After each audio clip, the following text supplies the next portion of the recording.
What makes you such a good fighter? I don't know, I'm just curious about it. It's never, it's in my head 24/7. There's nothing else I can think of. I don't think about nothing else. And that's it, I'm just curiously fascinated with it, and I can't stop thinking about it. Everything I do in my life is related to this. I don't do nothing else if it's not got to do with fighting. You know what I mean? And that is why, you know what I mean? To be truly good at something, all you've got to do is show up. Is that not unhealthy? I don't know. Do I look unhealthy? Take a look at this physique. I'm in phenomenal shape, in body and mind. To me, what's unhealthy is living an unhealthy life. To me, what's unhealthy is getting up and going through the same day every day of your life, 9 to 5, in an office or in a, you know what I mean? That's unhealthy. That beats your mind. I don't work. I love what I do, and that's why I'm doing what I love. You know what I mean? That's why it's become a career for me, because I love it. I love what I do. So I don't think it's unhealthy. I feel good in my mind. I mean, it's my life. I'm enjoying the fruits of my hard work. Nobody works harder than me inside the octagon, outside the octagon. I am a workhorse, so I'm going to enjoy the benefits of this life. I'm going to get myself a big mansion in Las Vegas. I'm going to get the soft top cars. I'm going to bring my whole team out. I'm going to spoil them and give them this life. Big steaks that size, we're eating every single night each. We're eating good, we're living good. It's human nature. Some people will sit and take positivity from that. They will look at that and take inspiration and inspire. It will inspire them to go and push for that.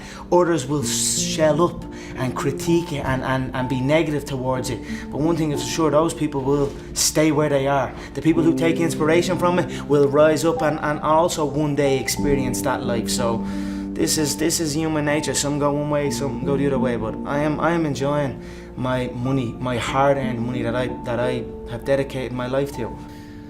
I was always getting pestered. What are you doing with your life? Are you doing this, doing that? They didn't know what it was. They didn't know what MMA was. They didn't know what none of this. They didn't know I could make a career out of it. As far as they were concerned, my man and dad I'm talking about, as far as they were concerned, I was just getting into a cage and fighting with some other guy. They didn't know nothing about it. No one did, really. But I knew. You know what I mean? I knew. But and then I ended up getting a trade just to keep them quiet. Because I used to have a lot of fights with my dad. What trade did you get? I ended up getting a trade as a plumber. Literally up in the back arse of nowhere, up in the Wicklow Mountains. And funny enough, that site was one of the biggest sites in Europe. Kilturnan, it was right at that skiing place. Huge, and now it's just abandoned. Now it's just deserted.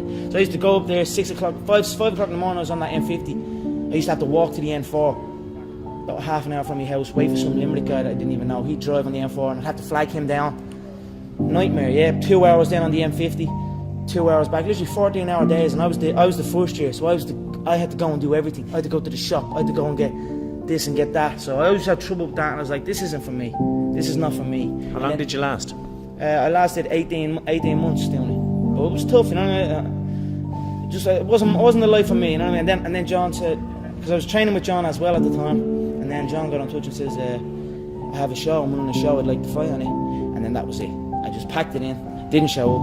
My dad used to come in and punch the head out of me and like try and drag me out of bed, and I just wouldn't go. You know what I mean? I had an uproar for a good few years with him over it, and that was it. I just packed it in, quit, and then focused on training.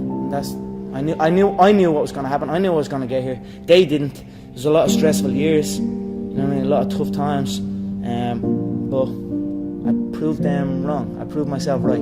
I cannot put one thing what I'm enjoying. I just love this life that I have created. I love this business. I enjoy work. I don't want to be anywhere else but here.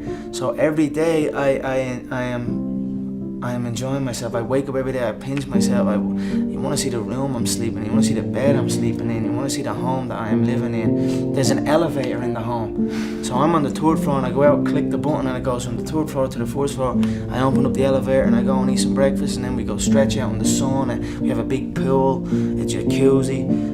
Look, I'm just enjoying the fruits of my hard work. Gratitude is one of the most strongest forms of power in attracting good things. You know, know, if you truly feel grateful for the things in your life, I always felt grateful for even the small things. I always used to celebrate the small things.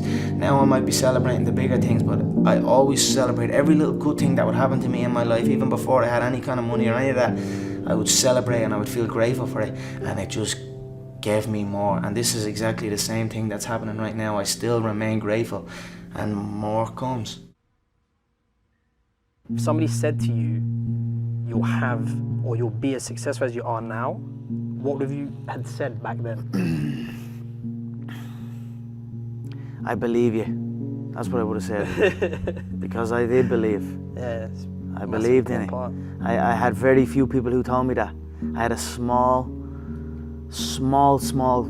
group of people that would tell me something like that.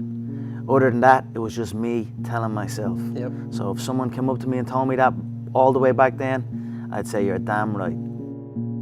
I don't know how you do it. You seem immune to pressure. You got an entire nation on your shoulders, and you rise above it once again. Yeah, I don't just knock them out. I picked around, John. Yeah, I said this. I'm sure you're probably all thinking in your head, this guy is talking absolute dribble. He's not going to do what he says he's going to do. You're probably all sitting there thinking that. But now here we are again, and I done what I said I was going to do. I feed off this. I feed off this. I love this stuff. This is what gives me energy. Saying I'm going to do something. Putting it out there for the world to see, and then going out and doing it. There's no better feeling in the world than that, and it's as easy as that. Say what you're gonna do and go and do it. When you're chasing your dream and when you're working hard, chasing something you love and completely dedicated, it just happens. You can't really notice it. You know, even still to this day, I'm in an amazing position in my life, but I'm still working like I'm not. I'm still working like I'm not in this position. Absolutely. I'm still working like none of this is even. You know what I mean? Yeah. It's just something I love to do, and I just keep pushing and keep working hard. I can't pinpoint an exact moment for you, but yep. If anything, I always felt like it was happening way back then, and now it is happening, but now I almost feel like it's not happening. You know what I mean? And I want to push to something else. Absolutely. I'm always striving to push forward. So. You know, hard work pays. I put in a hell of a lot of work all throughout this build-up in the fight. I pumped out more content than anybody, more content than Fox, more content than ESPN, more content than BT Sport, more content than everybody on the Mag Live on my own channels. You know what I mean? I'm a workhorse from all angles, not just in the gym, but I'm building this media empire now myself, and we pumped out the content. I'm very proud of how it went. We consistently, daily movies I was releasing, you know, from like a month ago, every single day. You know what I mean? Nobody's doing that. So I'm very proud of it, and I'm very, like, the work pays, hard work pays, and I put in the work, and that's why I'm sitting at the top. I put it all on the line. I show up, I perform, and I get the results from that. So when I was a kid, I used to always visualize stadiums, and like, even when I was playing football, I'd kick the ball against the wall, and I'd pretend I scored a goal, and I'd run off, and I'd be raising my hand and visualizing a arena full of fans. And that was something I'd done as a kid out on my own. I like just running around kicking the ball. So I always had these visions of something, but I just didn't know what it was. And then I suppose when I came to these events, and I started training MMA, and then came to an event, I was like, okay, this is it. This is what I'm gonna do. I've been listening to laughter all my career. yeah. I've been listening to them laugh my whole career.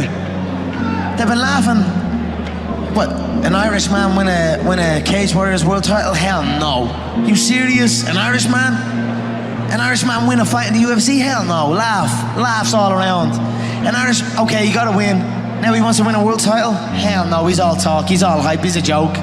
Laughter all around at the Joker. Then the Joker goes and wins the world title. Now he wants to win a second world title.